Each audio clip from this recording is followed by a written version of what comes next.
Okay, roll call. Jim Kuligowski, Chair, Trails Committee. I'm here. Next. Who's that? Anne Marie? You want me to just read it off? I have Jim, Anne Marie, Orlewski, Chuck Martin, John Hurling, Mark Fortin, Vanessa Jones. Am I missing anybody? I don't think so. That's who I see. All right. All right, agenda item number 3, approval of the October minutes. I was not there, so has anyone, the minutes were distributed. Did everyone get a chance to look at them, or any notes or any additions or any comments? They look good. I think they look good. I'll make a motion to approve the minutes from the October 14th meeting without modification. Is there a second? I'll second it. Who was that? John Hurling. John, okay. And all those in favor of accepting October 2020 minutes, say aye. Aye. Aye. Any opposed? Motion carries. Okay. Let's see. What are the agenda? I looked at the agenda already. Public comment. I'm not showing any members of the public are present. All right. Well, I guess, do we need to make a motion to open and close, or we can just go to number 5? Well, there's no members of the public present, so I don't know that you need to open. I guess it's really up to you, but there's no one there. I would. We usually skipped it if we didn't have anybody. Yeah. Okay. And like I said, it looks like there's agenda item number 8 would reopen in case someone does join in while we're meeting. Right. Okay. Moving on to agenda item number 5, new business. Proposal for citizen volunteer project. I did read that. Very interesting. I'm not an expert. Right. So we received a request from John Luce to do a volunteer project at Napoli. I'm going to share my screen. Did you all get a chance to read this? Yes. Okay, let me get my screen up here. I guess I'll do hang on. All right, so this, okay. All right, so, yes, so we received a request from John Luce, Roberta Fleischman, and Kyle Kirk. So that's, their grandson is Kyle. They're requesting to do some volunteer work at Napoli. If you all had a chance to read through it, you probably saw a lot of this, but just to kind of summarize it, they are looking to do some work in the holly trees that were planted on the Blue Trail. They're basically looking to remove the vegetation around those 13 trees so that they can continue growing. They also want to remove some of these invasive pear trees along the Blue Trail. There is a cherry tree growing off of the restored wetlands by the bird blind, and they would like to remove this cherry tree and dragging it into the wetlands. So that'll create turtle habitat. So not just removing it, but also using it to create turtle habitat. Also, there's a dam along that restored wetlands where there have been trees that have sprouted and the roots are compromising the dam, so they'd like to remove those trees. And lastly, it shows here in the picture that there was a small bridge near the drainage ditch and stream, which is by the Red Trail. Right now, that little bridge is kind of in disrepair, so they're proposing to reassemble it, and they would also provide any of the materials needed to reassemble it and bring it back to looking what it was, back to looking and being to what it originally was supposed to be. So that is their proposal. They kind of wanted to get input from this committee.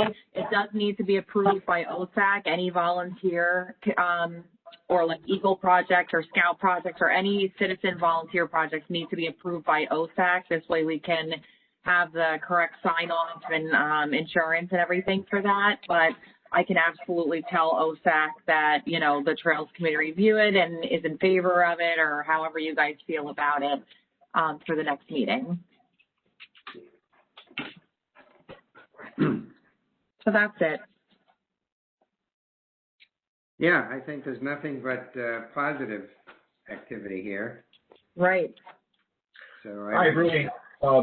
I did talk to John about this after you sent it. There are a couple of questions as to, in particular, I guess it's the cherry tree behind the blind.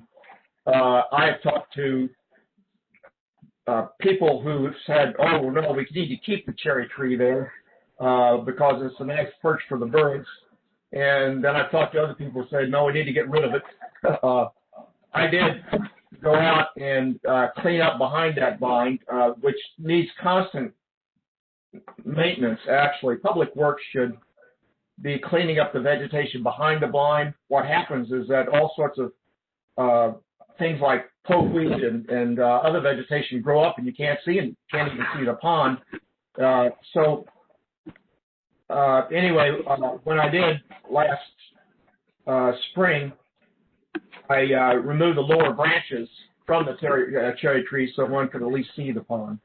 But I think either doing that or removing the tree is a good thing either way. I don't know that I would argue with it, but I did mention that to John that there was some other people who wanted to keep the tree.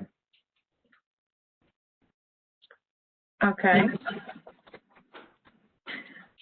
So does anyone have any other questions? Are you all in favor of having, you know, allowing John Luce and Roberta and their grandson to do this work? Yes. Yeah. We need more volunteer work. Yeah. We have difficulties with Negri as well as our other right. volunteers. All right. So what I'm going to do then is, so OSAC meets again the third Tuesday of the month, so it's not until December. I'm going to run it by Bob Warnlocker and see, because a lot of times they cancel their meeting in December, so I hate to have them wait. So I'll see if Bob Warnlocker is able to just kind of like give the okay or run it by council at the next meeting, just so that we don't have to hold him up until January. I mean, they may meet in December, but they usually cancel December. So I'll follow up on that and I'll keep you all posted. Mm-hmm. Two things. I just want to remind people we should be muting ourselves when we're not talking. It helps with the feedback. Right. And another thing is, I know a couple of years ago, I know there were people from the Shade Tree Commission out there planting trees. I would just want to make sure that the trees that are being removed aren't trees that the shade tree people put in. Got it. What they want to remove are weed trees. They're not looking to remove trees that were planted other than the holly trees to get rid of the invasive species that are growing up the holly trees. And that's, yeah, I know it said mostly invasive, mostly pear. I just wanted to make sure. That makes sense. Sarah, since we're supposedly a subcommittee of OSAC, couldn't that just count as far as approval goes, or do we have to go through the whole committee on all these issues that come up relating to trails? No, we have to go through OSAC because they're the ones that make the actual recommendation to the council for anything involving like funding or insurance or anything like that. So normally, yes, I have to bring it to them. However, because of the timing issue, and normally, like I said, OSAC cancels in December, and I hate to hold anyone up, especially when they're trying to volunteer. I will definitely check with Bob Warnlocker to see if we can just kind of like speed it through, since it's, you know, it's not going to cost us any money. We don't need to supply anything, so I'll follow up. But yeah, normally all the subcommittee stuff, like anything for ag or environmental commission or anything, we always bring everything to OSAC, and then any recommendation OSAC has, I write a formal letter to the council with the recommendation from OSAC. Okay. I just would make a point that we're not actually a subcommittee of open space. We are an advisory committee to open space and to council, both directly. So we don't have to make recommendations that always have to get approved by OSAC, only in the times when they involve money, since we don't have monetary control. But we don't have to get everything approved by OSAC if it doesn't involve money. We can make direct recommendations to council independent of Open Space Advisory Committee. Thank you, Mark. Thank you. So should we put, I mean, what Mark just said, that makes sense. Do we put a, what can I say, vote on sending this proposal to OSAC as is?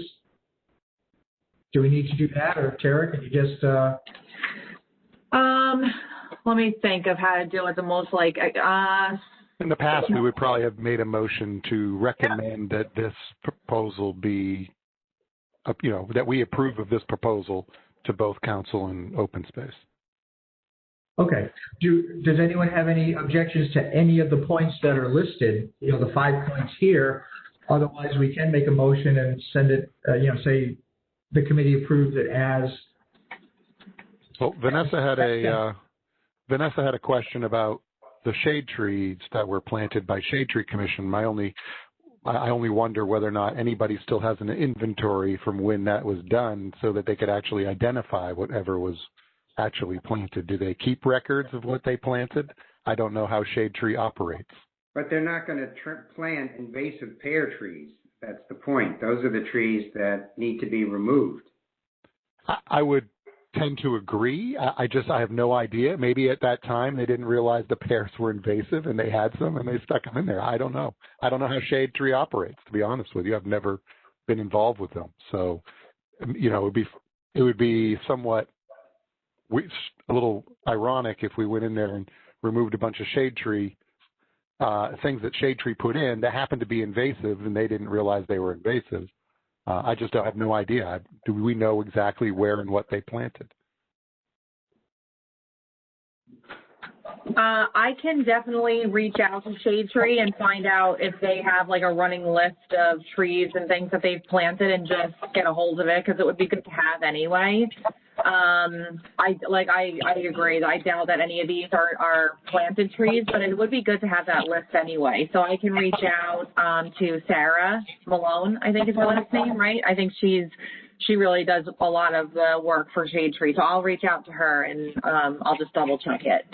Yeah, I mean, hopefully what they planted was the holly trees. I mean, maybe that's what they did, and we're just helping to keep those things alive. I just have absolutely zero idea of what was planted and when by Shade Tree Commission on that property. I'm pretty familiar with the area, and I can pretty much assure you that the trees that are invasive and crowding out the hollies are invasive and not planted by the Shade Tree Commission. But please go ahead and check. And I think John would probably know what trees to keep and which ones are invasive. Right. But I do remember when they were planted. I don't remember the date, but I remember that, you know, again, there was a whole line of trees, like you said, along the south perimeter there. And, you know, I guess he even had the cables and the stakes there to make sure they were straight. But that's all I remember. But I do know that I'd be able to identify what trees were those trees that he's talking about, the holly trees. No, I'm not trying to throw a wrench into things. I just wanted to point out that I knew that the Shade Tree Commission had planted trees there, and just want to be mindful. But I can retract my comment. You're retracting it now? Well, I didn't try to make it, I wasn't trying to put a wrench in the thing, I was just putting it out there. Didn't think it would prevent us from moving forward with the motion. All right. Well, does someone want to make a motion? I mean, and word it appropriately that do we want to send it as is to OSAC? I'll make a motion that we would like to see this work done as described, pending confirmation of the shade tree plantings.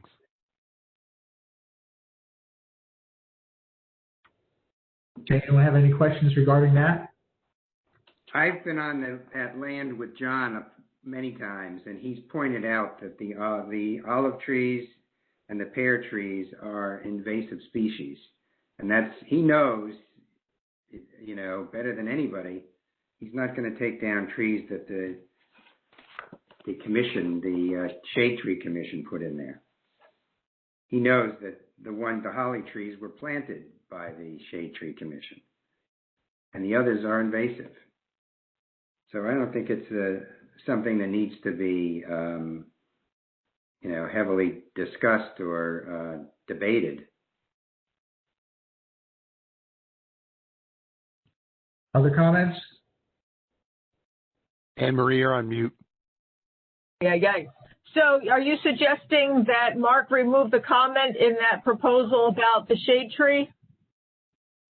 Yes. Okay. Mark, do you feel comfortable removing that statement about the shade tree? If Vanessa has no objections, I have no objections. I'm fine with it.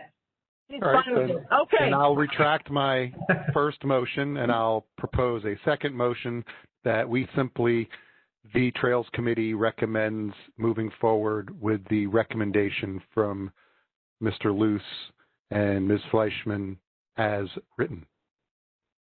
All right. Sounds great. I second the motion. Okay, motion's open. All those in favor say aye. Aye. Aye. Or raise your hands. Any opposed? Okay, motion carries. Excellent. All right. Thank you, Tara. All right. Okay. Item 5B, Forestry Management Plan. Okay, Chuck actually submitted this. Chuck, did you want to talk about this? You're on mute, just so you know. Yes, thank you, Tara. I have a concern about maintenance of our woodland trails, and actually I've been trying to determine just exactly how much of our open space is woodland and how much of it is grassland or agricultural fields. And what I've been doing is going through the Township Interactive Map, which is, I repeat myself, it's very, very good compared to other townships around. It's about the best I've ever seen. And what I can do with this interactive map is I can actually measure areas of hardwoods and red cedars versus grassland. And at this point in my spreadsheet, which I think I have most of the township open space, what I'm finding is it looks like we have about 1,514 acres of open space, and about 1,162 acres is actually wooded areas, is actually forest land. And this forest land actually contains a lot of native trees, many of which you might regard as historic because they're actually several hundred years old. And I think we should make an effort to have these trees monitored, maintained, and preserved. In addition, I've been looking at going to sheet 2 of my spreadsheet, I've actually been looking at our trails. And what I found in measuring these areas is that 10.92 of our miles of our trails are actually woodland trails, and 5.25 acres are actually trails in grassland. We have twice as much trail in our native forests as we do in the grasslands. And So that, again, prompts me to think that we need to pay more attention to our woodland trails, and not that we want to ignore the grasslands in terms of similar maintenance, and which right now we're doing more of, I would say. In addition, the latest Audubon maintenance plan, if you look at the last 2 pages of it, actually, it's a discussion by John Park, who wrote up this plan, that we should, in fact, contract with forestry specialists to develop a forestry management plan as part of our trail system. And I would just refer you to that section of the Audubon plan. I'm really sort of concerned that the Audubon maintenance plan in itself really only addressed our grasslands. And I have concerns about that because we're really, other than not burning, are we even doing anything to address these grassland maintenance issues, much less the woodland issues? So I would like to propose that we contract with a forest management service, much as like Somerset County has done just now at the newspaper article that I forwarded to Tara, and I think she's forwarded it to you, and get some expert advice about what is the condition of our woodlands and how we can go about monitoring, maintaining, and preserving these woodland areas. So I guess that's my motion. That was a motion. I think it needs to be distilled a bit, if I may be so bold as to recommend it. I mean, that's a lot there. We'd kind of need to know a little bit more succinctly what we're actually voting for. In fact, I'm taking notes trying to take notes on minutes at the same time, so I'll try to construct one right here. I move that the committee recommend, I guess, to Open Space Committee, that the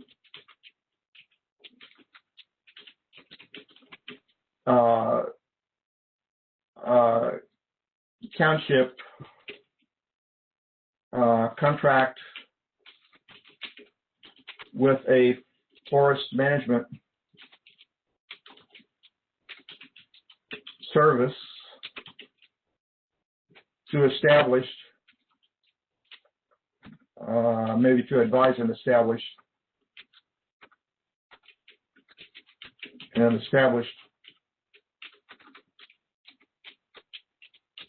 a forest management plan. I wish I could type. Forest management plan for our woodland open space areas. Okay, so I'm moving as the committee recommend that the township contract with a forest management service to advise and establish a forest management plan for our woodland open space areas. That's my motion. So that would encompass all of the trails? I would assume this would encompass all of our open space, because I think that this, it's all of our open space areas are, in fact, like 2/3 of them are actually forests.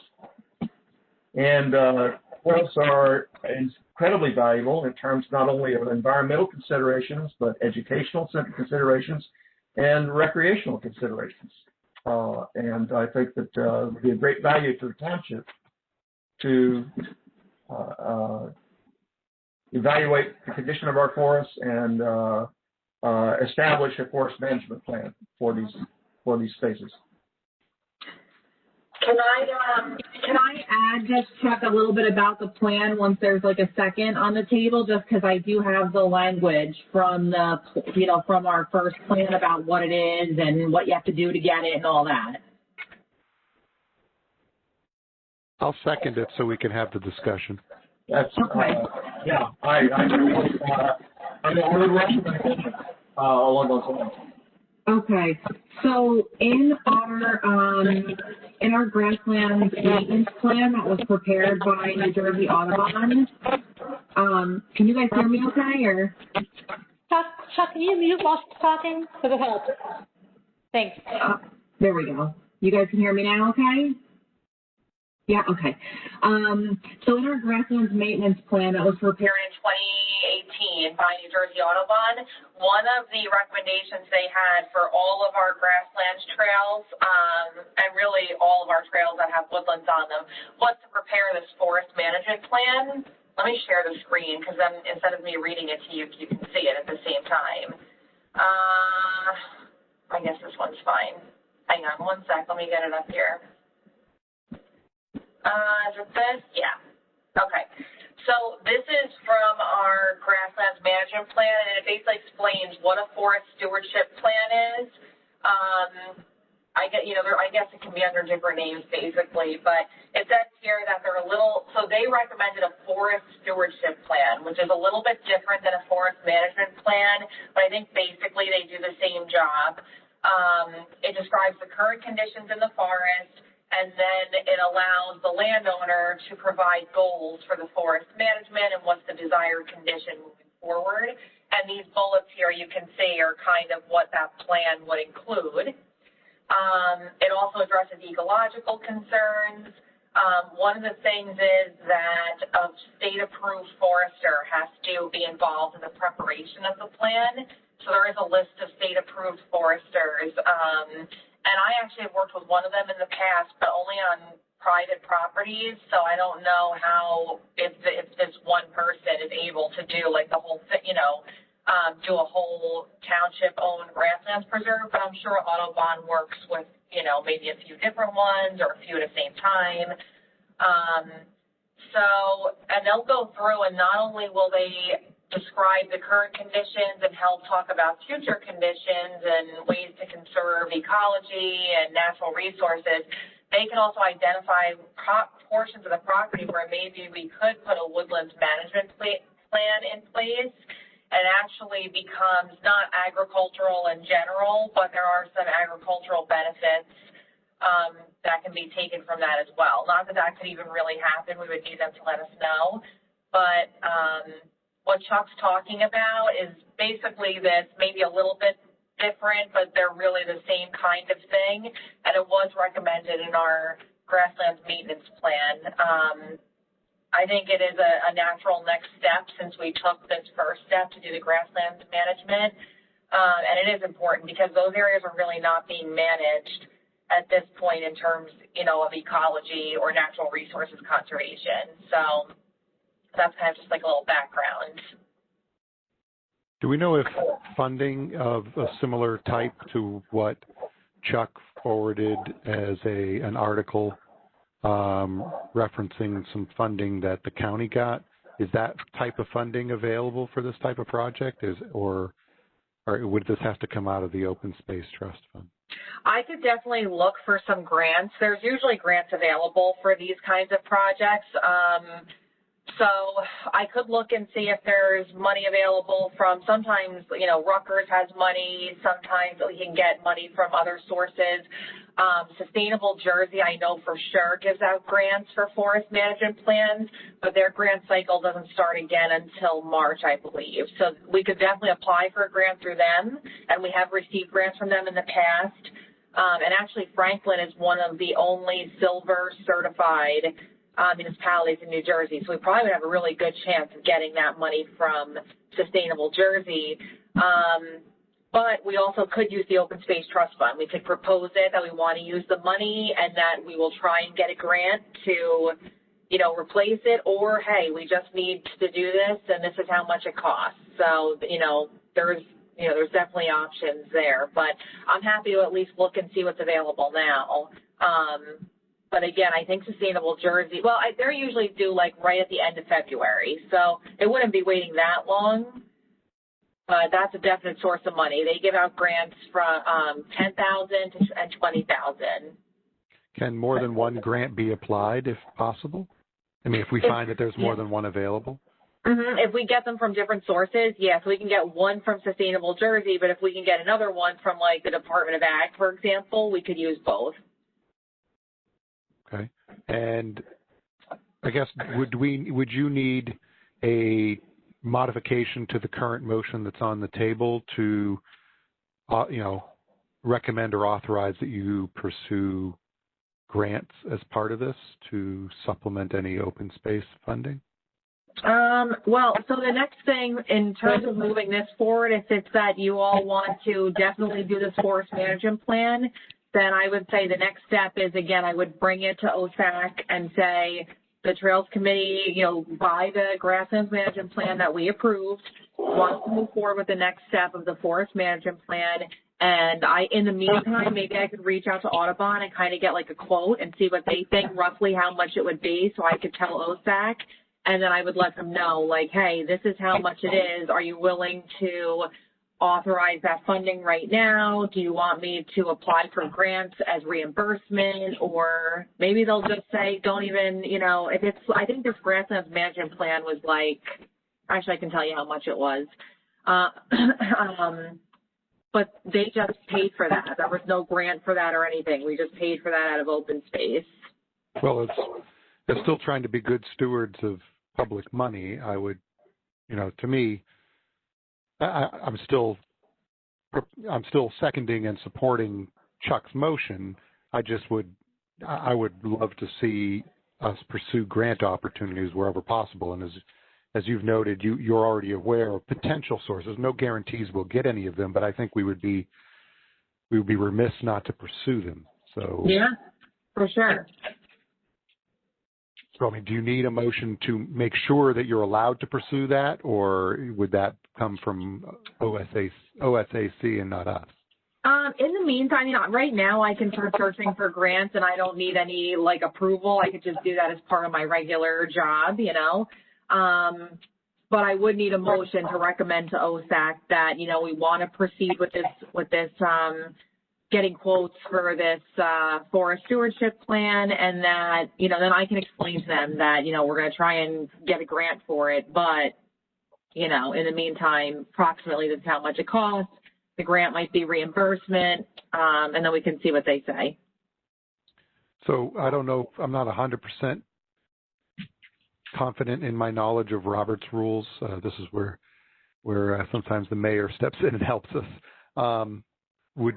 I guess I would want to see Chuck said, motion is basically we propose that we pursue a forest management plan.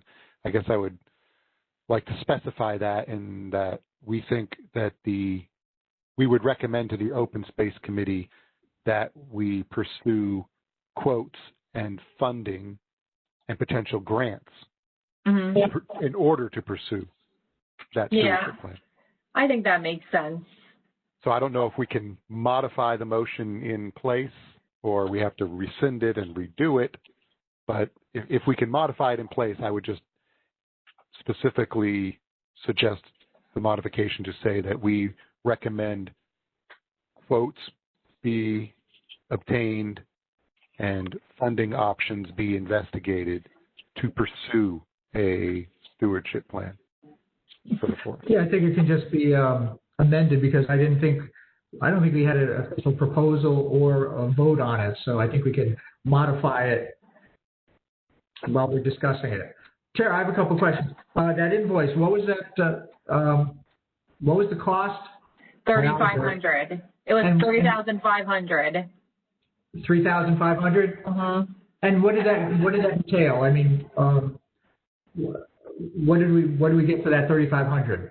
That was the creation of the Grasslands Management Plan, which is what I'm showing you now. That was this document, and you probably all remember we went through all the recommendations, and we put them in a table, and then we went through and prioritized them. So for that 3,500, Audubon came out, they did a site inspection at Negri and at Griggstown, and they came up with recommendations about, you know, where to remove hedgerows, where burning would be best, when to plant warm season grasses versus cold season. So that was actually, I thought, a very good price for the amount of work that we got. We did have an existing stewardship plan, so they did have something to work off of, but I thought they did a really good job, basically just kind of giving us their recommendations for maintaining it as grasslands and when and where, and they came up with a few maps. So I could actually reach out to Audubon and ask for a quote for a forest stewardship plan. This way I could see, like, roughly, because I don't know how much, not that you have to go with Audubon, but I could at least ask them for a quote so we have a general, like, ballpark, because I'm not sure how much it is. You may have to specify, like, particular areas, like maybe, okay, the Butler Road area or something like that, rather than, you know, encompassing every wooded trail right. of the township. So, or you break it up into the individual parcels and maybe they quote on each one. I don't know, but. Yeah, I could ask them, what did they recommend it for? Let me see here, because I could ask them to basically refer to the plan they wrote us, because that will say where the forest management plan, where they recommended it was. So if I can find that, I can basically say, hey, we're looking to actually implement your recommendations. Can you give us a quote based on what your recommendation in the plan was? I just have to see if they gave us, like, an actual place. Let's see. I'll look into it and see what I can find. But see, yeah, they got it from NRCS, so there's probably funding through NRCS, I bet you, as well.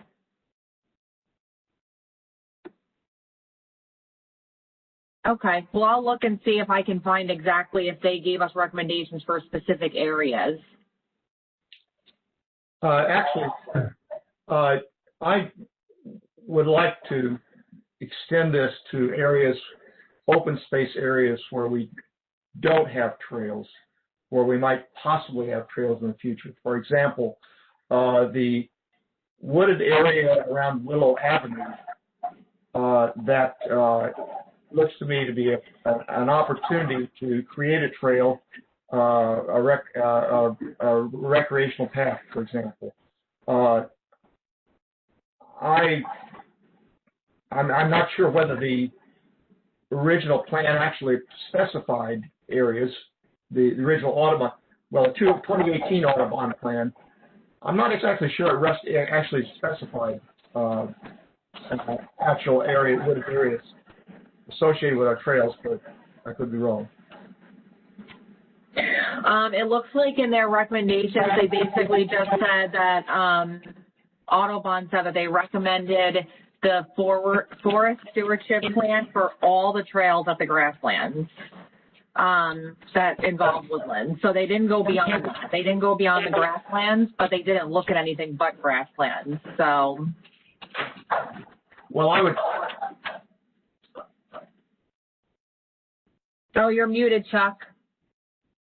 All right. Thank you.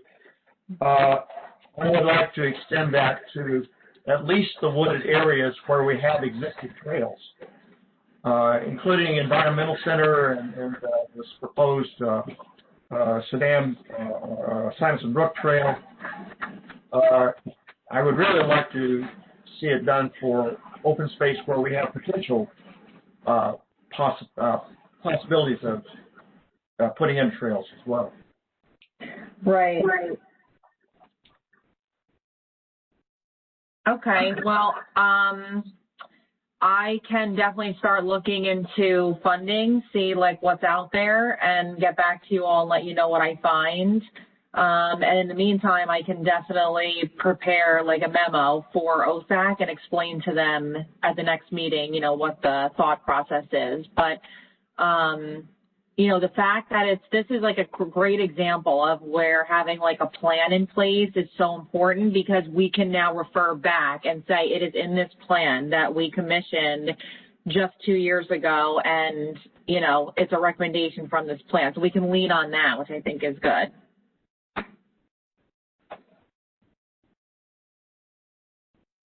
All right, so you want me to do that then? Start putting that in motion? Well, we have a motion on the table.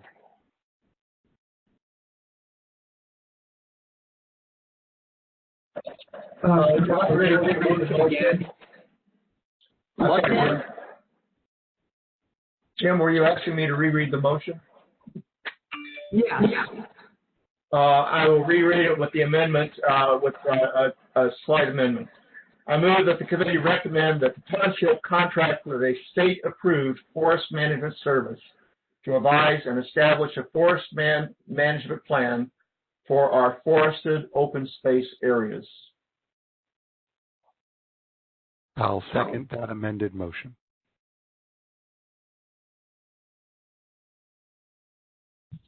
Okay, Chuck, you put forth the motion, Mark seconded it? Is that correct? That is correct. Okay. All right. Then let's vote on the motion that's on the floor. All those in favor? Aye. Aye. Aye. Aye. Any opposed? Okay, motion carries. And Mark noticed that we lost Anne Marie. Yeah, I saw earlier that her video disappeared and then she disappeared altogether. Hopefully she's trying to get back on.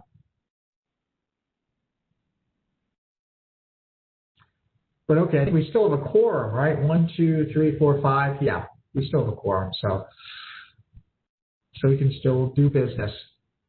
Tara, she's not in the waiting room? No.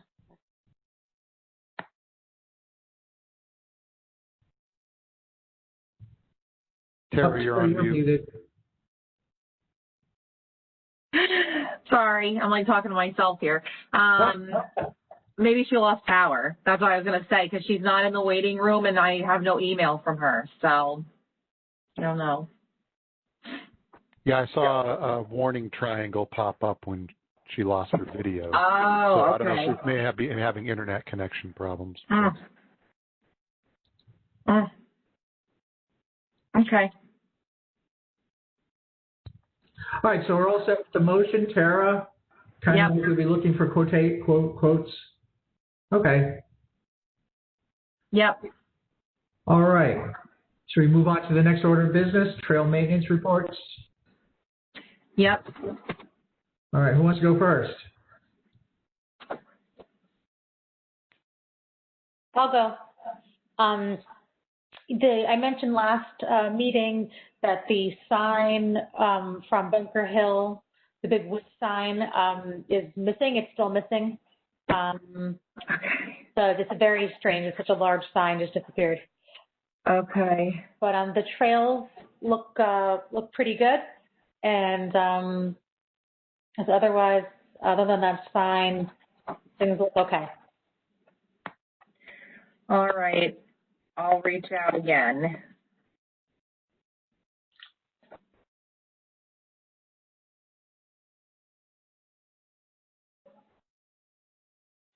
Okay. I still have concerns about maintenance on a number of trails, but they're no different than the ones that I listed in my trail maintenance report in October. All right. Butler. Okay. So you haven't seen anything done since October, Chuck? I haven't seen anything, but I haven't been out. I can't say that I've been out on the trail since then, but I know for a fact that, for example, benches in Great Sound grassland are still rotted away in disrepair, as well as benches in everywhere else. And I had quite a full list of things on that October report, but.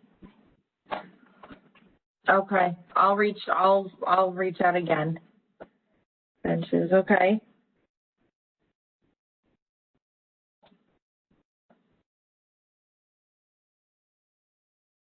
All right. I'll just add to what Chuck said. I have been back since the last time. If it's possible to share my screen, I can show a photo. Hold on one sec here. Privileges. Okay, so you are going to, where are you here? Hang on, sorry, I'm getting there. No problem. Privileges. I want you to be able to share your, Screen?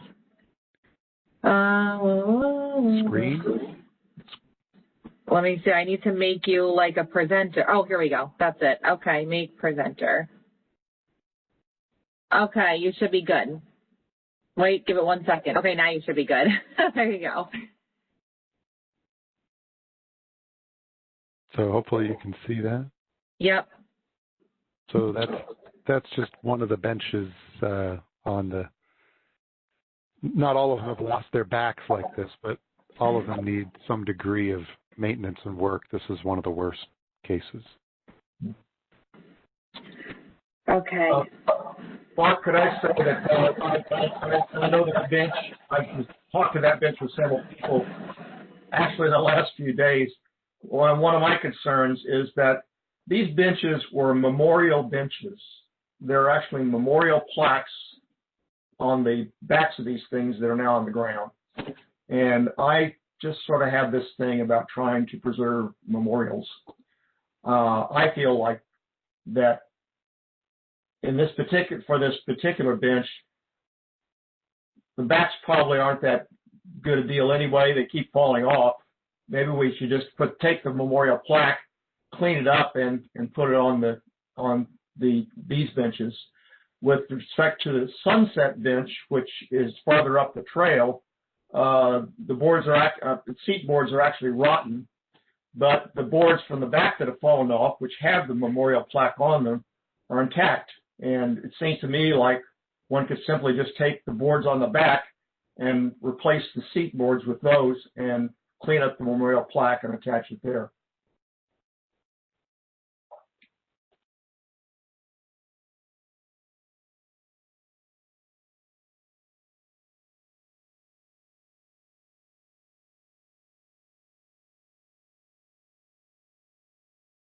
All right, trying to figure out how to not share this anymore.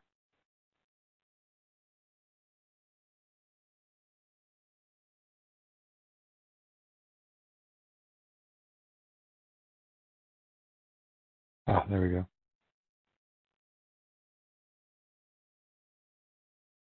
So that's a primary thing. I mean, otherwise, I think there was very low litter at Griggstown and very little to pick up. That was great. I think in that regard, that the space is in good shape, but the benches are in pretty terrible shape, as Chuck points out. And they do have memorial plaques, presumably from people. It's not just about money, but from people who either made a request to the township that was granted or some kind of donation or something. And it is a little sad to see that these aren't being kept up as some type of reasonably maintained memorial as they were intended.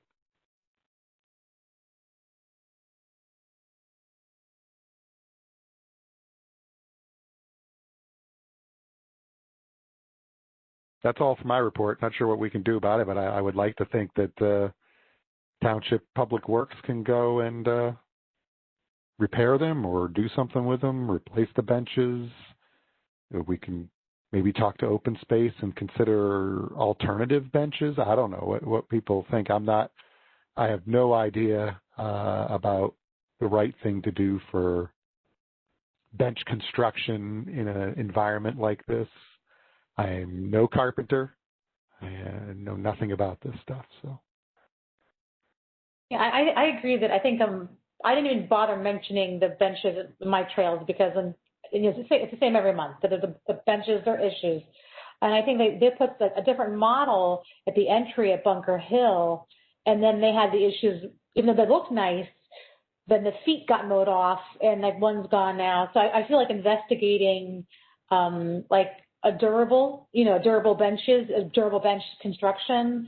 Yeah, like how about something like those recycled plastics that they use for decking for outdoor patios and stuff, like a Trax thing or something. I don't know if those are. I don't think those last.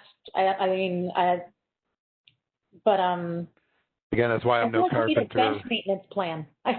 I think as part of our forest maintenance plan, I think we need a bench maintenance plan because part of it is the lawnmowers attacking them. And so we need to have like around the benches, maybe stone or something, and then just, annual, sealing of the benches so they're not eroding so quickly. But they're definitely abused. No one's really paying attention to them, except for us.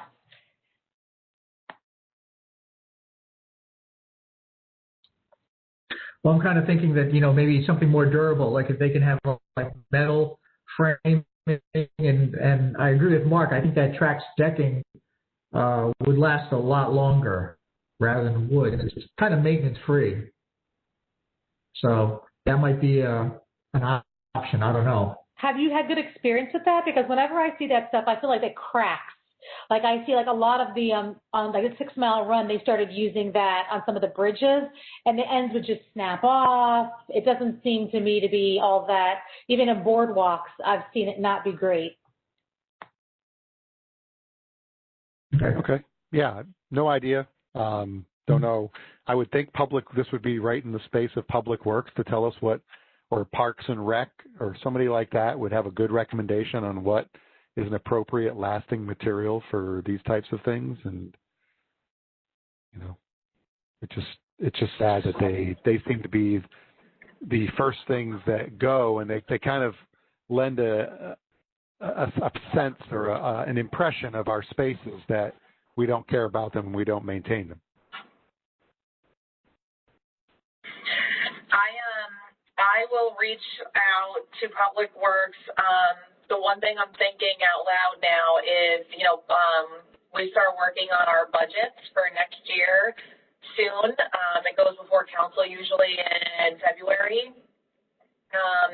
So I can definitely talk to Public Works. I think having them put on their calendar annually, like sealing the benches, I think that's number one. Get on the calendar and just say every year on this date, please. That's how they work with their calendar. So number one, I'll make sure that happens. And number two, I'll talk to them about the different types of benches, what's their availability to fix benches or make benches. Do they have a preference of what lasts longer? And if it's something that's going to be, we need to spend money, this is a good time to potentially put a request into the budget to kind of get that taken care of. So I'll find all those things out. Yeah, these are many parks and recs too, because with all these parks, the more active parks, like Millbush, I'm sure they have benches that are probably all metal, metal frames, metal going across, so they might know better what lasts longer, that gets a lot of usage. Right. Yeah, I can do that. Absolutely. Just to make a comment, I think that I hate the idea of plastic, and even the molded plastic that looks like wood. And I think it is important to me. Maybe I'm an old-fashioned guy, but I like wood, so I would love to see, as Tara points out, good wooden benches that can be coated every year and taken care of, because I've had that experience myself, that they work out pretty well. Yeah, I'll try and get all the different options. I'll try and schedule like a call with Carl to try and figure out like what, because maybe they have a bunch of supplies or something already in their shop. I don't know. So I'll reach out and see what's going on there, but I'll make sure we get them sealed at least every year once they're repaired. And I just want to restate that I think it's really important that there's also a plan for around the bench. Right. So much damage is happening from the lawnmowers. Yeah. So if you could just have a plan, I think that will help the longevity, the life of the benches too. Perfect. Yeah, that makes sense. Like just stone, you were saying. Stone or... Yeah, stone or dirt or just like not grass where they're having to mow it. When they have to mow close to the bench, that just damage happens easily. Got it. Okay. I like it. Okay, sounds good. Okay, if anyone wants to hear about Inman Park, I was there before this big windstorm last week, so I don't know if anything's changed, but overall, there is a sign, on the road leading into the park for a trail, but then once you get there, there's really no sign for the trailhead. And like I said, it's just like a path that goes down that hill. It's like very wooded, so it's very hard to find that trailhead. And there's a kiosk but further away. We're talking about Karen, like the softball field, the upper field. Uh-huh. Yeah. Also, once you get down that hill, there is a little bridge, and there is one slat which is in kind of like in the brook there. And then I think one you step on, you could probably it's kind of loose, and it might pop up depending on how you step on it. So the bridge needs a little bit of maintenance. It probably could use more trail markers, but it's a very simple trail. So again, I don't know if we want to go signs or how we want to, in the springtime, maybe some trail markers. We decided how we want to mark trails going forward. Is it with the metal plates or what? But I see some people that those officers have backup. I see some dumping their leaves and their grass and things, not on the trail, but on the other side of the fence of these yards. So they're throwing. Yeah. I did go to the Sourlands, and I went to the trails there to look at the paint that was put up. And they're paint, so it's like the pictures I took probably are like, they don't make any sense. Not that they don't make sense, but you guys obviously know what it looks like. And my husband and I actually went, that he was able to go out and do all that, which was exciting. We like the paint. We thought it looked really good. They still do have some of the metal signs up because they're in the process of transitioning. But I do agree, like seeing the paint and even seeing the metal sign there, I really think the paint, I think not only does it look better, it was kind of cool too because we had our kids with us, and my daughter is a Girl Scout, and she was like, I was teaching her how to read the squares, like the trail sign, and she's like, oh, I'm going to see if the Girl Scouts want to come back here, because it's actually a good thing to know, so I thought they were very visible. It looked like they were very durable. I was thinking about it from public works standpoint. I think it would be a lot less work for them. I really do. I think once they had like the stencil of the square, it's pretty simple. And I think I told all of you was it last month or the month before? Honestly, I'm not even sure they need a stencil. I mean, a basic square brush. Yeah, that's true. Can is really all you need to do that right, and to put a simple swatch, a rectangular swatch on the tree. I would note, I agree. I was actually out Sourlands very recently as well, and the paint's great.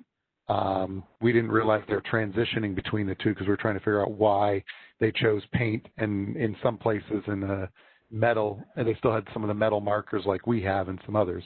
But I guess that makes sense if they're in transition. But they did get some of their turns incorrect. Paint funny, but it's okay. Okay. I think somebody wasn't completely clear. So right. So that's okay. Yeah. We still were able to figure it out. It wasn't so bad.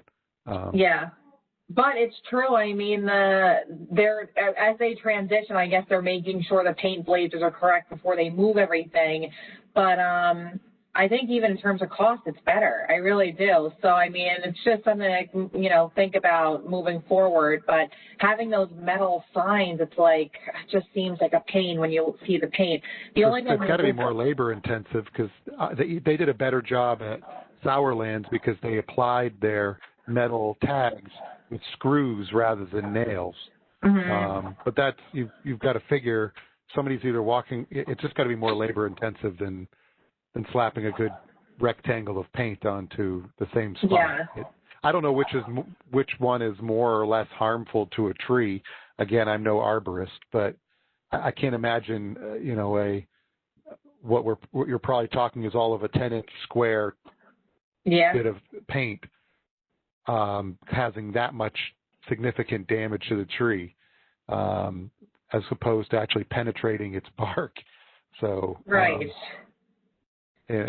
just seems it's got to be easier. I know because I've put in, using the plastic covered nails, some of our metal tags over time to replace when I did trail maintenance in the past. And, having to lug around that and take the moment to tap in, a tag, it feels like it would be so much faster to have a can and a brush and just bam. That's got to be all of 10 seconds to get that done and move on. Oh, yeah, definitely.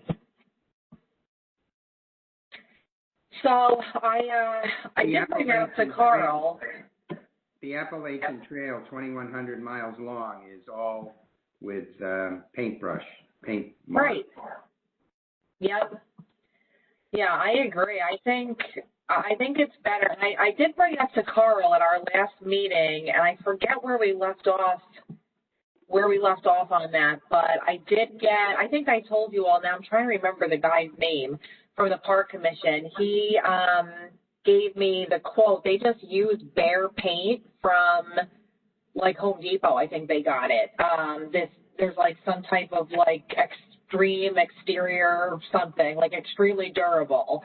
And they said one paint can was enough to do the squares, I think, for one trail, the first go around. Now they didn't have any information about like what was the maintenance like, how long does it last, because they just started. But I mean, when I was there, it looked pretty good, and I thought it was very clear. I thought it was more clear than having those metal signs. So I did go check that out, and so I'll bring that up to him. I'm going to schedule a meeting with him again and see where they left off on that, because I put him in touch with the guy, and I haven't heard back, so let me follow up. Yeah, John makes a very good point. I mean, ATC's been doing this for decades, and there's a reason they chose paint. Right. Yeah. It is easier, I think.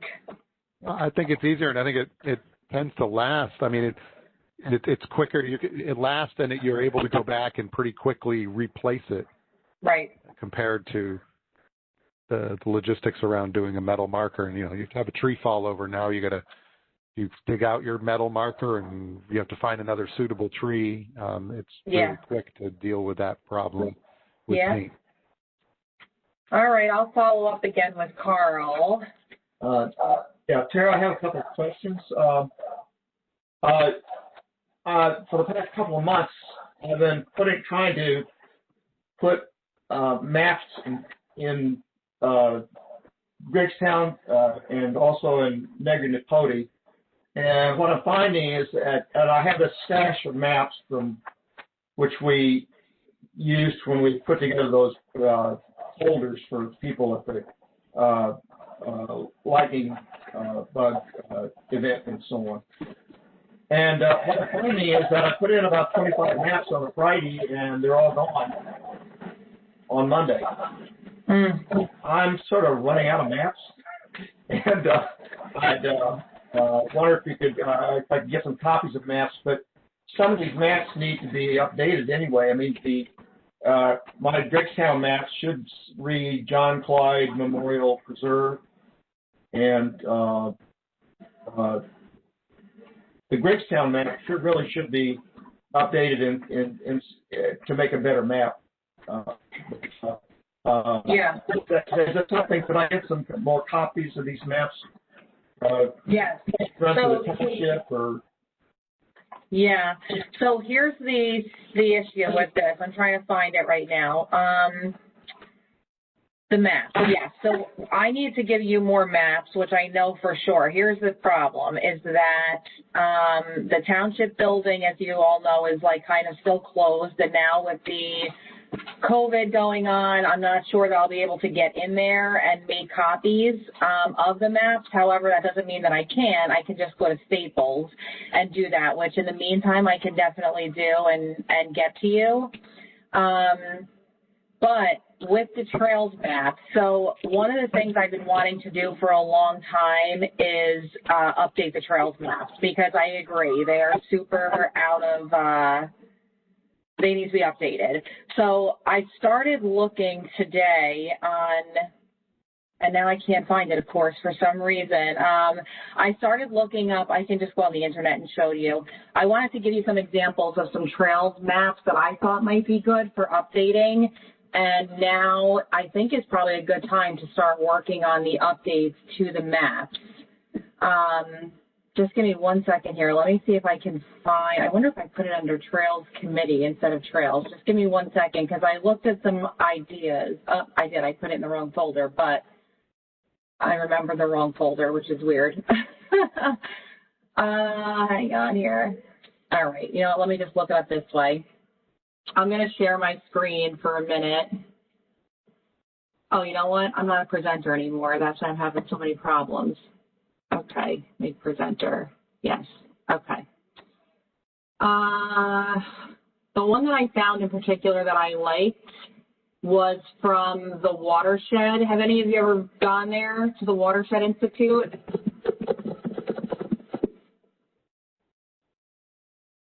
Which one?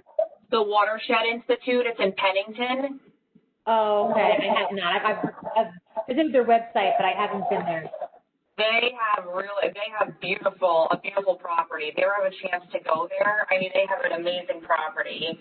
I just want to get their trails map up here. Let me see. I know they have great educational programs. I've had students go, but I haven't been myself. Oh, they do. They have great programs. All right, let me share my screen now. So this is just one example. Not that if you all don't like it, of course, you know, nothing that I don't get upset, obviously. But I was looking, I kind of thought this would be a nice, not exactly like this, but maybe something like this as an update, because our maps, they need to be updated, which Chuck said is absolutely right. I've been wanting to update them for a long time, but it's like there's been other things just constantly in the way. So now I think we're at a good point where maybe we can start updating them. And this is the Watersheds map. And the thing I like about it, it kind of shows the different trails on here, as you can see. But I kind of like how they put little like destination points on there for the person reading the map. So not all of our trails have this, but at the Watershed, they have like, I think 4 different trails. One of them is an agricultural trail, so you can go see a barn here. Then over here on the left-hand side, you'll see they have the Hobbit tree. So it's like, it's kind of a nice like wayfinding thing they put on their maps. I think we could do it. I mean, obviously they also have where the Stony Brook is, restrooms, parking lots, buildings.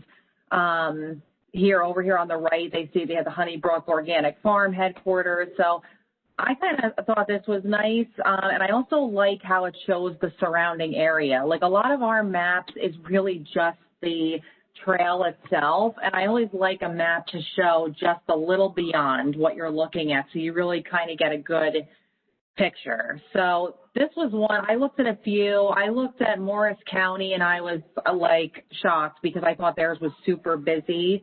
And then Montgomery, that was the other one I looked at, Montgomery Township. So keep this in your mind for a minute. Let me just get Montgomery Township Trails map. Yeah, it's right here because I looked it up. Montgomery in Somerset County I thought was pretty good. So on their website, they have each map just like we do that you can download. So I went to like their main park, which is Hobler Park, and they have some trails there. I kind of like this too. I don't know what you guys think about this, but see, they basically put the aerial of the trail and then they gray out everything around it. So you kind of see what's around it, so you get a point of reference, but the trail area itself is in this aerial view, and they also put a little key map over here too, so you can see where you are in the township. And on theirs, they put paved trails and unpaved trails. And up here, they put a little note up here, soccer, you know, what they have. I don't know, maybe that's probably better off in a different spot. But I'm thinking if we update our trails map, I would like to update them to be more like this, like more color, you know, aerial view, better showing of where the amenities are, you know. So these are just some ideas I looked at. Let let me see if I can find one of the Morris County ones because I just want to show you. Go ahead. Are these, I think I like the first one in particular, but I think for printing purposes, I think that'd be really expensive. So I'm wondering if they have, like, I know sometimes they'll have like a print-friendly version. They wouldn't be in color, but like on the website, maybe with the QR code, you can see the color one. So whatever we get, I would think that we want to be mindful of the printed version versus the online version. Yeah, I think that's a good idea. And putting the QR code, that would be great too. I think that's really smart. And then you can just look at it. We can even put it in the kiosk if they want to see the color version. Yes, I think so too. But I think it would be nice to have like a nice map like this because I think it's important to show the areas around, the trail as well. So I don't know. We don't have to, I know I didn't put it on the agenda because I just really started thinking about it a lot today. I've been thinking about it, but I really got into it today. And I don't know. So if you guys are interested in. I guess I'm leaning towards the first one without the showing the grayed out what surrounds it. Just because when we were looking at the one you showed that looked like that, you could immediately see that you were right up next to a housing development. Right, so right. I kind of feel like we're better off showcase, the map that you showed at the beginning for the Watershed Institute, I liked better than the other one, only because it kind of lets us promote the positive and hide the warts, so to speak, a little better. Yeah, I hear you. We have great spaces, but I wouldn't necessarily want to see all the stuff around it and think that I'm going someplace. You go to Negri and you don't notice everything else around it. But if you see that it's next to all these busier things, you might be discouraged.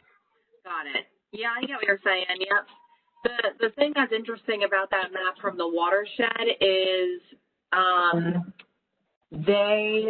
I like how they put the little destination areas now. At a place like Negri, we could definitely do that. We could put the bird blind. And some of the other, the signage there, at Griggstown, we can put landmarks. We might not have a landmark for everyone. But that doesn't mean that the ones that do have it don't have to have it. We just leave the other ones, more plain. Yeah, we can use them where they're appropriate without having to do it everywhere. Yeah. Hey, if we're going to work on the trails plan tonight, I think that we should probably get back to the regular agenda. So I know we said 45 minutes, and if we don't start now, we're going to push past 9 o'clock. So we can always skip it today, but I just wanted to say if we're going to do that, I think we should maybe put this on the agenda for next time so we can get the PTP. Yeah, that's fine. Yeah. So just keep this in your minds. I'll put it on the next agenda. And then this real quick, this is one of Morris County's maps, which I could not believe. Seems very busy to me. But just to keep it in mind. So, okay, well, I'm glad I showed that to you then. And, we can put that on the next one for sure. We could always agree that for tonight we could do 30 minutes instead of 45 minutes on the PTP or something, Yep. Yeah. So moved. I'd stick with that. That works for me, yeah. Okay. Tara, just last thing with Inman, there is a tree down, the lower softball fields. Right. Kind of like where the trail kind of opens up, there is a tree there, and it's kind of like just at chest level, so it's tough to go under, tough to go over. So okay. I know that. And I have a photo. I can send you a picture of that. Okay. So. Yeah, and speaking of photo, I forgot to share this one. I was wondering who's that for. No, that was for me. So this is clearly tire tracks of some type. Now, maybe the mowers, but I was really shocked because this was after the week or so of heavy rain, maybe, 2 weeks ago we had? Yeah. And I would have thought Public Works wouldn't have been in. And I would have been surprised. It didn't seem like it needed mowing. I mean, we're pretty late in the season at this point, and I'd been there when I'd gone to see the proposed Simonson Trail that Chuck had, and then we went and saw this, and to see it's pretty fresh. So I'm a little worried that this might be an indication that there's other ATV, motorized, unauthorized activity going on So it might just be a thought. This was up towards the Sunset Bench, as Chuck calls it, up at the high corner there. Yeah, that area gets pretty swampy along that along the edge of the woods up there. I've seen some indications in that area. It looks to me like hunters are actually taking vehicles back there to take out their kill. And I think that's one of the reasons that the fence was actually broken through last year, and why that metal gate was smashed in the way it was simply hunter didn't want to drag the deer out. He wanted to take his truck back there and pick it up. Is that even allowed though? I mean, I don't know what the hunting rules are. No, it's not allowed. The hunting rules are confusing already, just to figure out where you can hunt and where you can walk. But past that, I don't remember seeing anything specific about allowing the hunters to take motorized transport in to remove their kills. No, you're not supposed to, but yeah, like right when you showed that picture, I thought I'm like, oh, that's a truck from a hunter, because that's not supposed to happen. And I can't say it with 100% certainty, of course, but that was my feeling too, that's probably because Public Works wouldn't mow in there with the rain that we just had. Yeah, I was surprised, and it didn't seem like it needed mowing. I mean, the grass was good and well kept. The grassland is actually a no hunting area, and I can't figure this out. Thank you. I've got a three-legged dog that does the same thing. I know, right? But you know, the hunting rules, the posted hunting rules this year for Griggstown grassland and for Negri are sort of ambiguous, and it seems to me the way they're written on some signs is that the grasslands are off limits for non-hunters during firearm season. And it's my impression that the grasslands themselves were always open for trail runners and hikers and so on. Do you have any clarification on that?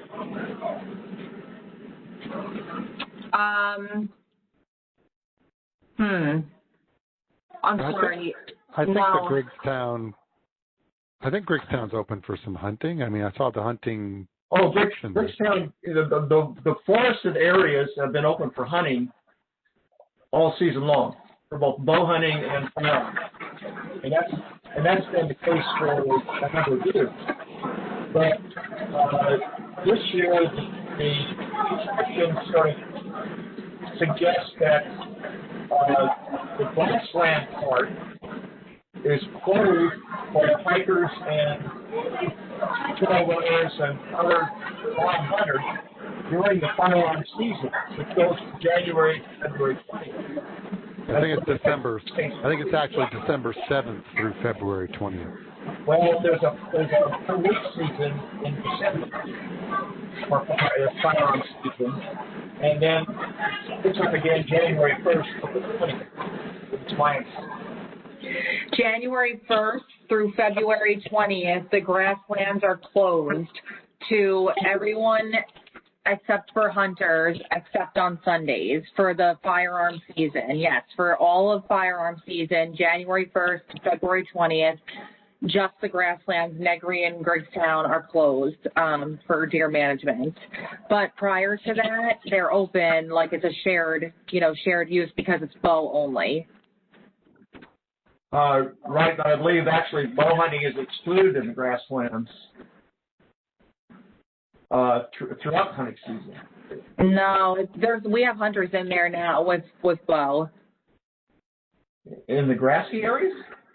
Not in the grassy areas, no, but like in Negri, like not in the grassy areas, but there are hunters there on the property. Yeah, hunters, they hunt from tree stands.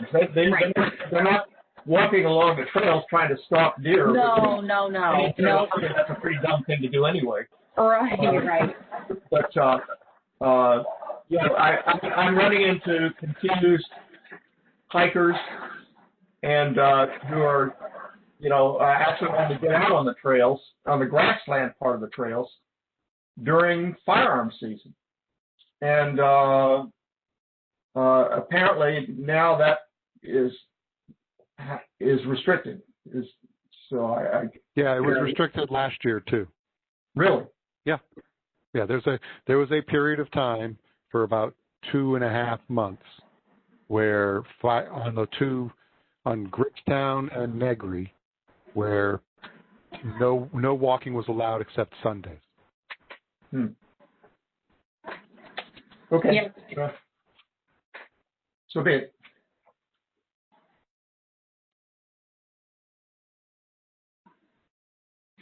All righty. Okay, any other reports from trails? Reports from other committees? Anyone? Wait, I'm sorry. I do have one thing, actually, real quick. The prescribed burn.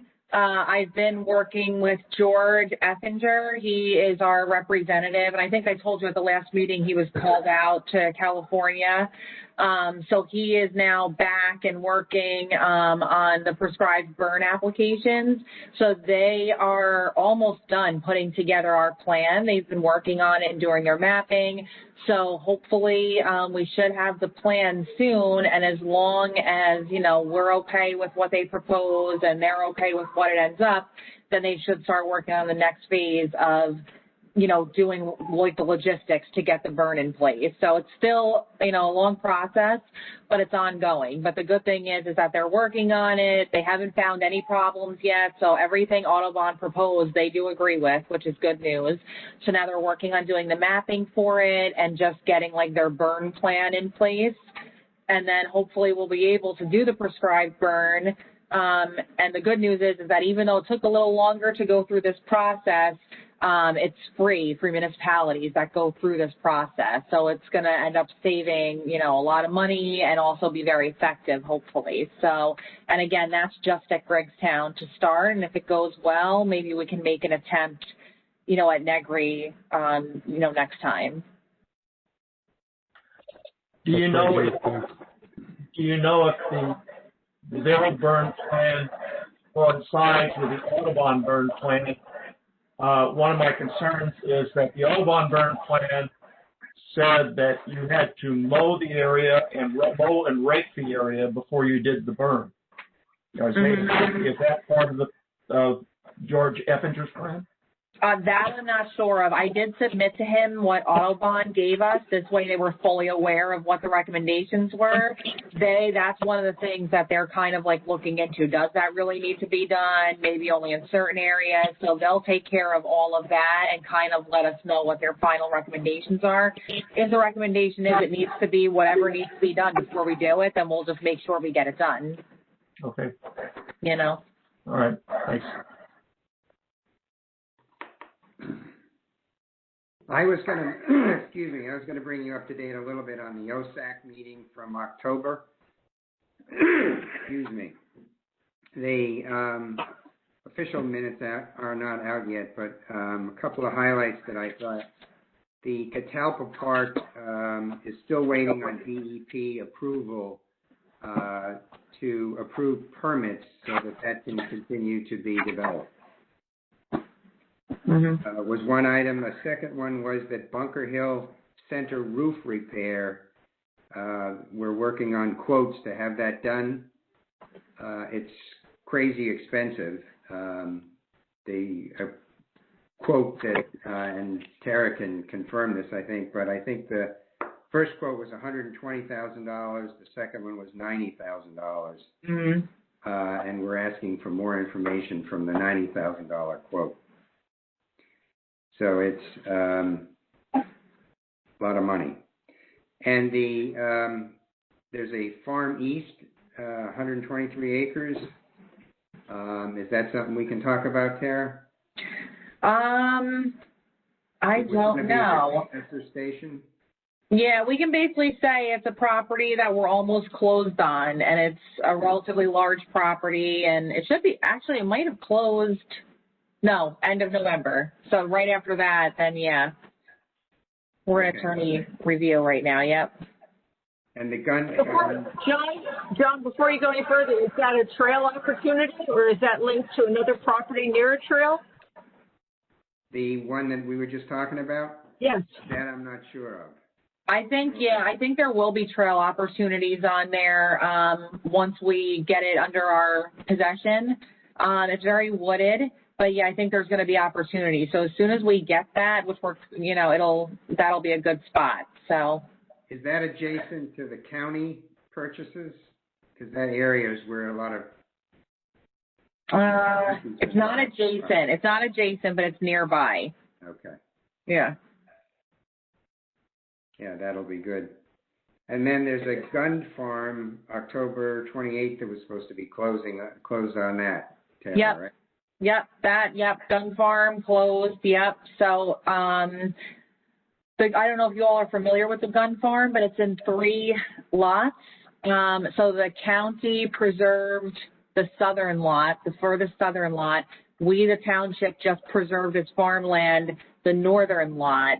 The middle lot, Mr. Gunn did not want to preserve at the time, but now apparently maybe he's thinking about doing that as well. So that might be another good spot. And these are all in that southern part of the township. Mm-hmm. Yep. That's exciting to hear about. Yeah.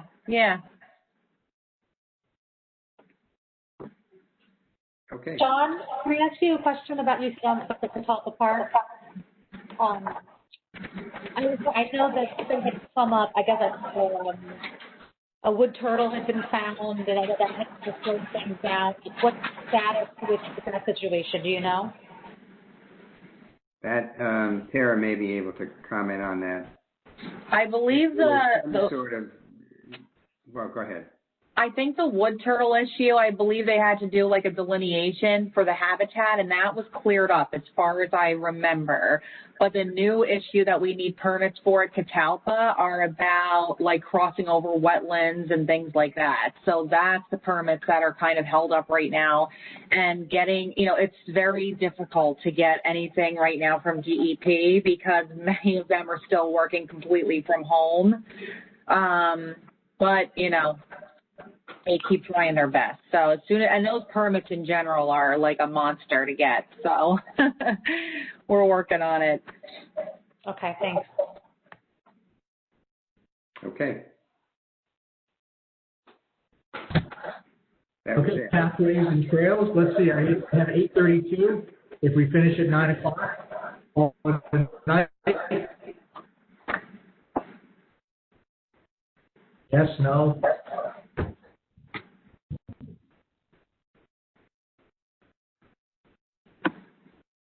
I think everybody's on mute. No, we just lost Jim a little bit. His video disappeared. Oh, okay, yeah. Jim was asking, does everyone want to do the pathways and trails? Can you hear me? Yes. It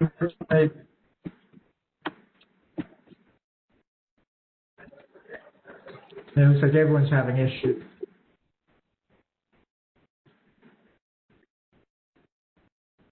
All right. Can you hear me? Yes. Yeah.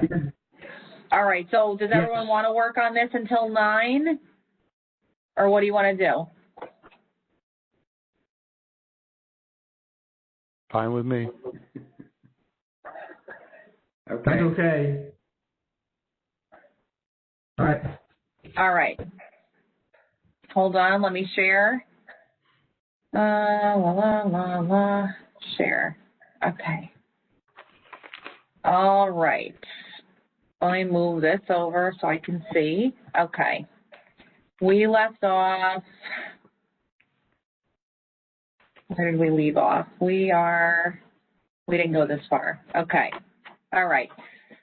The last time we left off on 10 Mile Run Greenway, which was the ravine along the Simonson Brook.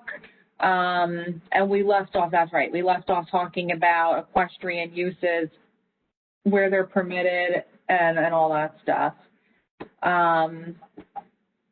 that brings us up to here. Treptow Road and Martino Drive, proposed improvement, construct a bike path to connect the existing bike path on Treptow Road with the existing bike path on Martino Drive.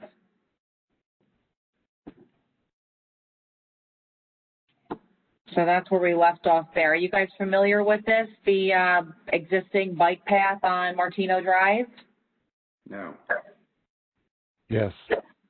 Yes. So what do you think, Mark, then? Is this a good connection here? So if you think of, I don't know how people come from all different parts of the town, so they don't necessarily drive the same way as I do. Treptow Road runs from Cedar Grove Lane to basically Willow Avenue. Willow, and so there is a sort of a four-way intersection of Willow, Treptow, Martino, and whatever it is that continues on from Willow. Because Willow does not run all the way to Amwell Road. It changes names there. I guess I could try and pull it up on my home computer here to see. And I can tell you better. Martino, Willow, Treptow, and... Yeah, Martino, Willow. Willow becomes Wilson Road. Wilson Road runs all the way up to Amwell Road at the intersection. It's not the same intersection as the Franklin Township Board of Education, but it's just a couple blocks over. Okay. Doesn't Treptow take you into the back of the municipal complex? No. Treptow is further than that. So the one that takes you into the back of the municipal complex is Wade Avenue. This is significantly, quite a little ways north of that. So if you're familiar with Willow and the fact that Willow isn't a through street, but there's a couple of bollards in the middle that prevent you from driving all the way through it, there's a little water pumping station up where on the side away from Easton Avenue, more towards Amwell Road, on the corner there. That intersection is actually a change in four roads: Treptow Road, Wilson Road, Willow Road, and Martino Road. And that you can kind of see it in that proposed bike path connection image that Tara has up on her screen.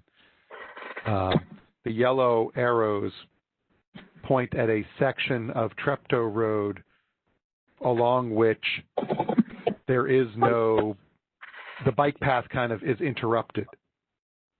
So the bike path does run along Martino all the way from DeMott Lane to nearly the intersection, the four-way intersection there. It ends just before the pumping station. Then there is a continuation. You can actually, the road, there's a brook. Coming from somewhere. Hopefully it's not me. Maybe if everybody else were to mute, we could isolate it.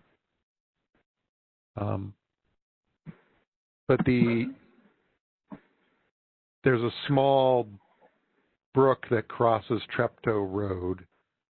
And again, Treptow is between Cedar Grove Lane and Willow Avenue and Wilson Road.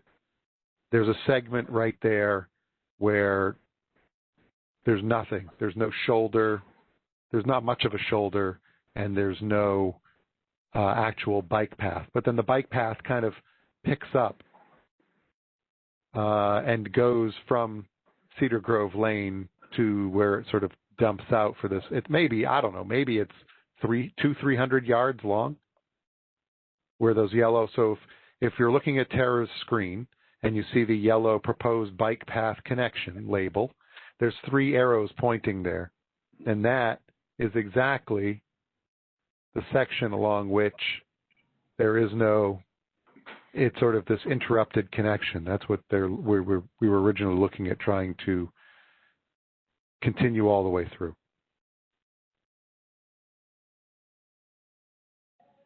Mark, is there a safe passage for a bike path there? Well, what you're describing, it's kind of shaky sounding. Yeah, well, there is.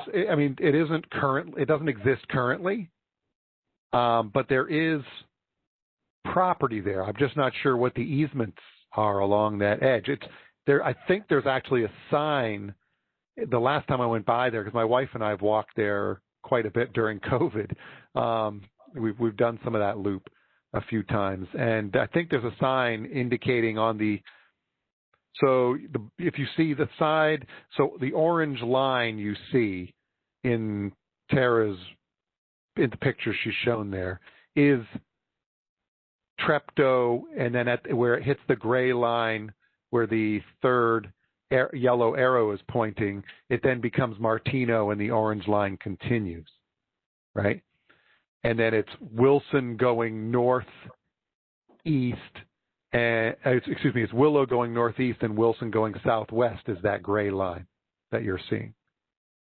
So there is on the corner where the three yellow arrows are, but very close to the corner there's some Township preserved something. I'm pretty sure there's a sign for Township preserved, but I'm not sure. As you can see there, right, it looks like some of that is light green, which is probably that preserved, and then some of that is white, which is a home property, some type of home property on that corner.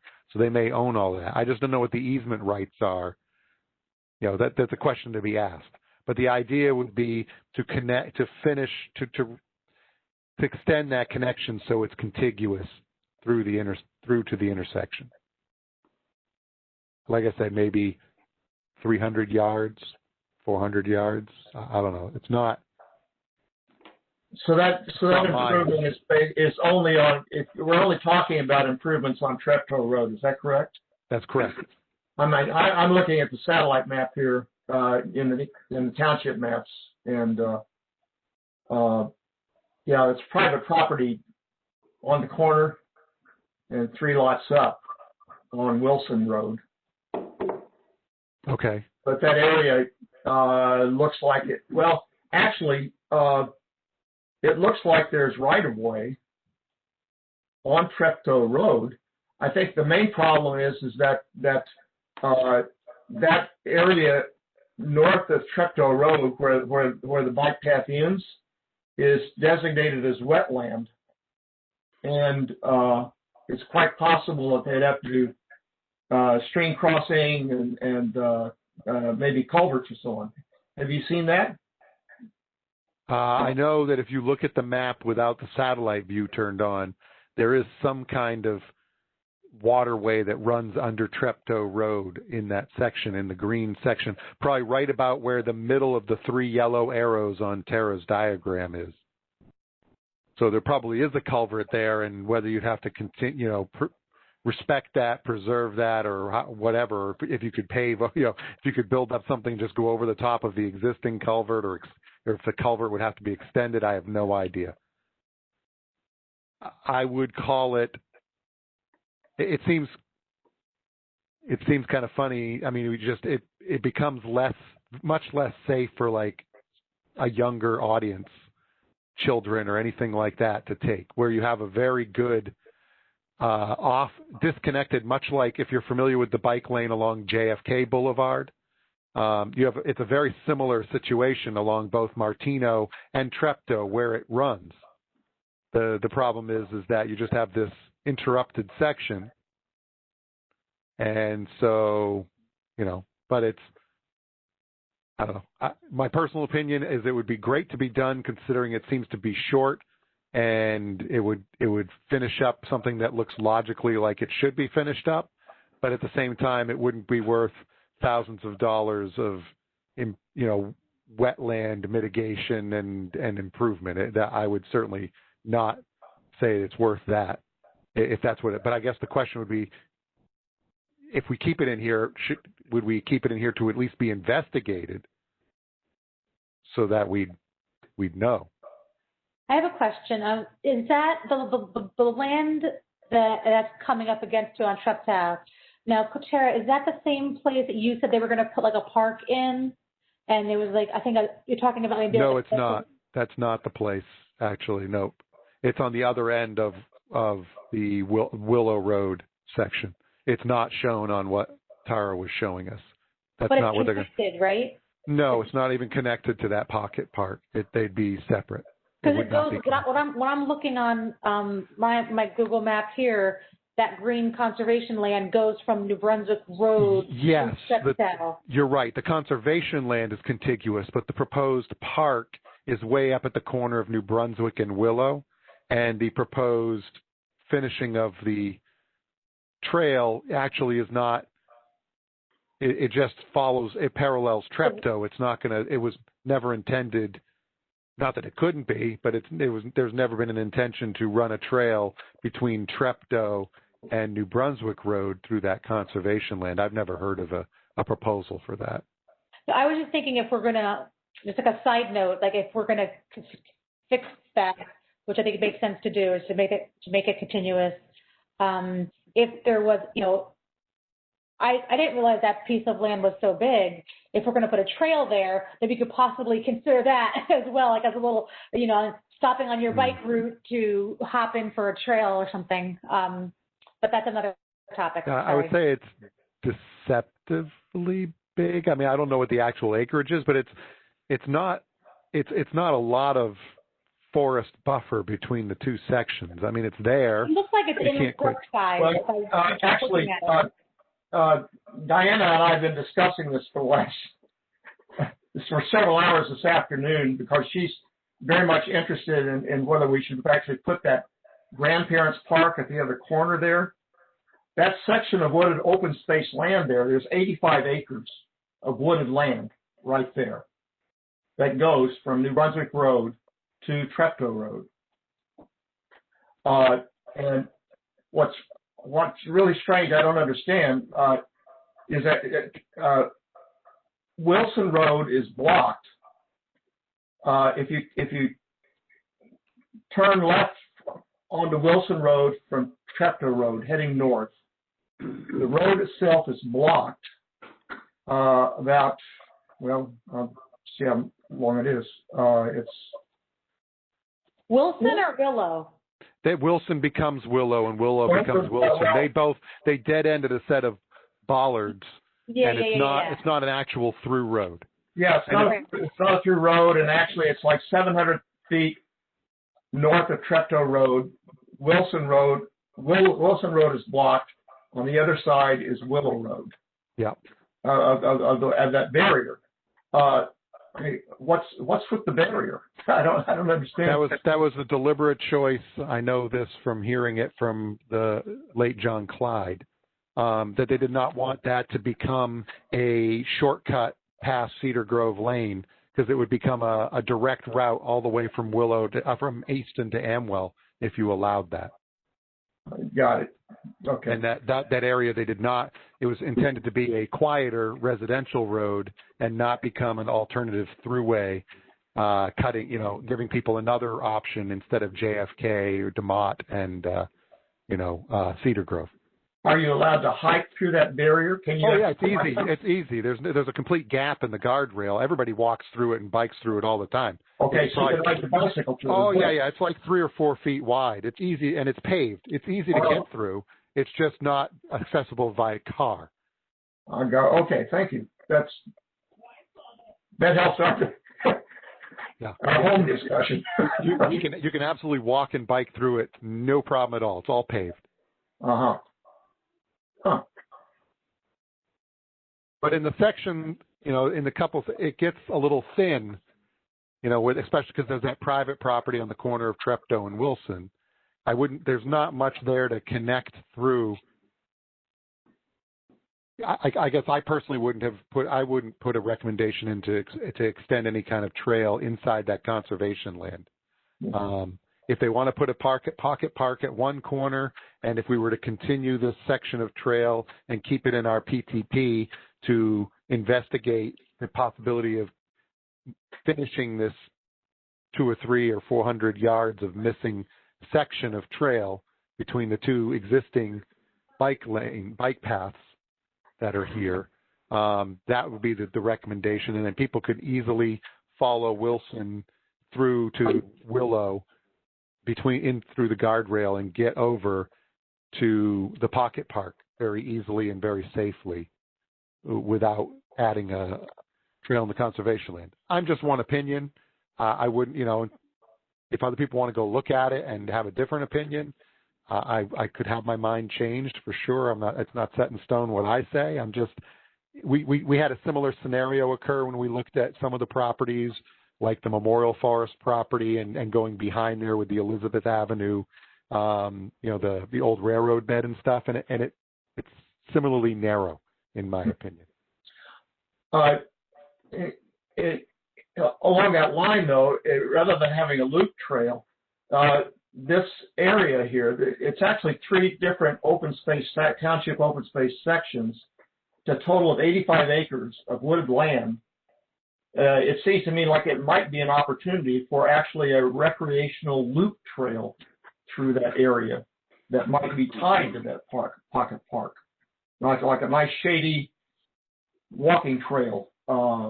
Sure. I think that was originally when Tara shared the idea that came about when she told us, because we kind of got the early scoop on I think now there's going to be a public hearing on the pocket park, but she gave us the early scoop that this was going to be, considered.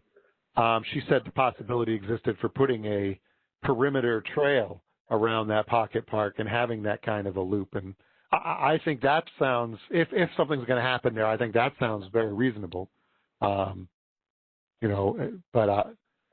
having it connect between the two, I think, seems a little superfluous, and in spots not particularly scenic. You'd either be in the water to stay in that water passage in order to stay in the most middle section of that wooded section, or else you'll be basically walking in somebody's backyard.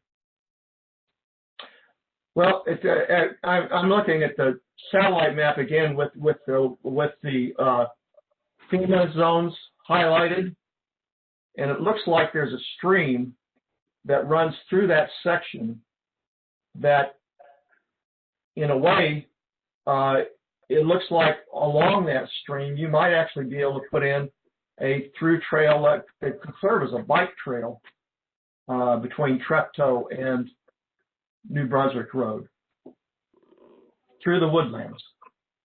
Sure. I mean, I guess I would never say never, but what is specifically in the PTP, and so should we, I guess the points there would be, A, should we keep what's already in the PTP as a recommendation to at least investigate the possibility of completing and making a complete paved parallel to the road bike path? And B, should we add to it to consider additional possibilities for trail into that conservation land and through to the proposed pocket park? So that could be added as an expansion to what's already being asked for? Or C, do we pull it all out, and not worry about it? I don't know. Those what I see as the sort of 3 possibilities here. And I'll try and shut up now. I'm sorry, Vanessa. Go ahead. No, I like the. I think continuing continuing to look into making the bike path continue. Makes sense to keep that in the plan.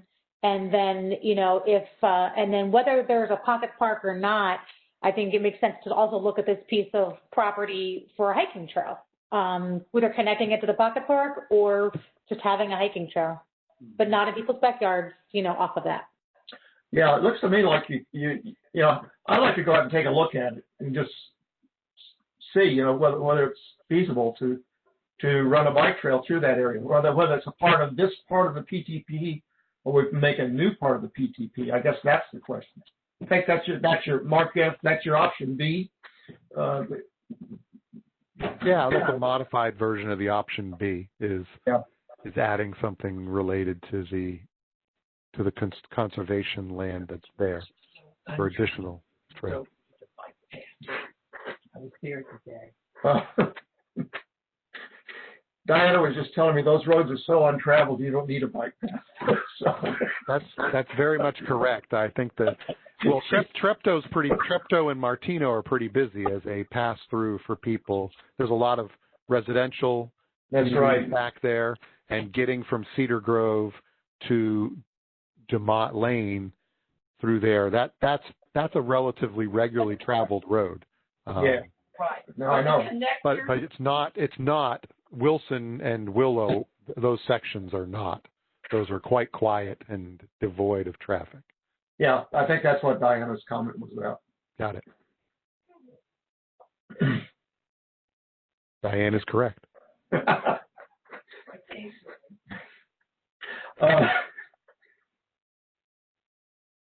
Why don't we just keep with the original plan? I mean, the original plan really is just to connect Treptow to Martino. That's what the original plan is, correct? That's correct. That the original plan is right there in black lettering above the section. I think that Tara's editing in red below it. Right. So the existing proposal was to finish the connection. I would maybe just add a comma at the end of that sentence that said, pending evaluation of the cost and expense of crossing the wetland, because since you say it's designated a wetlands at that end of things. Yeah, it sort of looks like a stream. It certainly is a stream. If you look at it on Google Maps without the satellite view, there's a clear blue line there that goes under Treptow Road. So I would say just put the comma that we propose doing this, provided our pending review of the environmental permitting and the cost.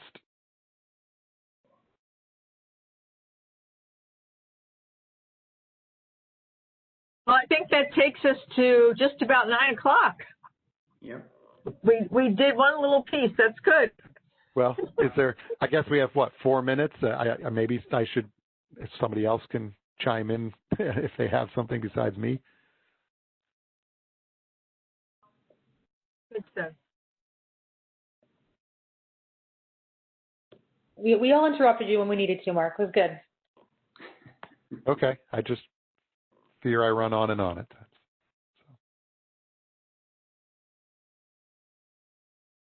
All right. Jim, should we go to the next item on the agenda? The public comments and adjournment? Yeah, let's do that. Tara, has anyone hopped onto the meeting or? Hang on one sec here. Let me just make sure. No attendees. Okay, so I guess that's it. I guess the only question is, should we have a meeting in December or wait till January?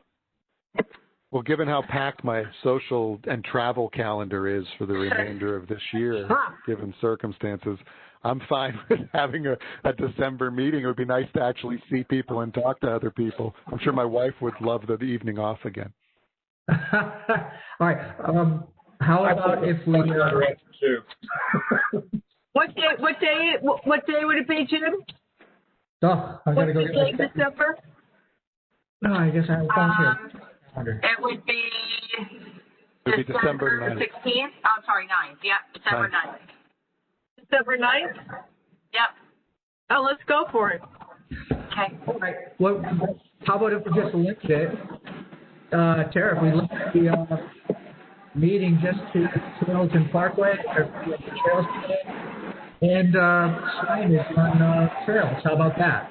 Yep. Items? Perfect. Because we'll have some more information regarding, like you said, paint on trees or whatever, and also then we can spend at least 45 minutes on the trails place. How's that? Yeah. Okay. All right. I'll try and, I don't know, maybe I'll show off a Christmas cookie or something. So since we're not going to get together, I'll wear a holiday hat or something. I like Christmas sweaters. All right. I All right. Everyone have a great Thanksgiving. I make a motion to adjourn. Oh, that's right. Yeah. Make a motion to adjourn. All right. Second. Third. All in favor? Aye. Thank you for your participation tonight. Bye, everybody. Have a good night. Have a happy Thanksgiving.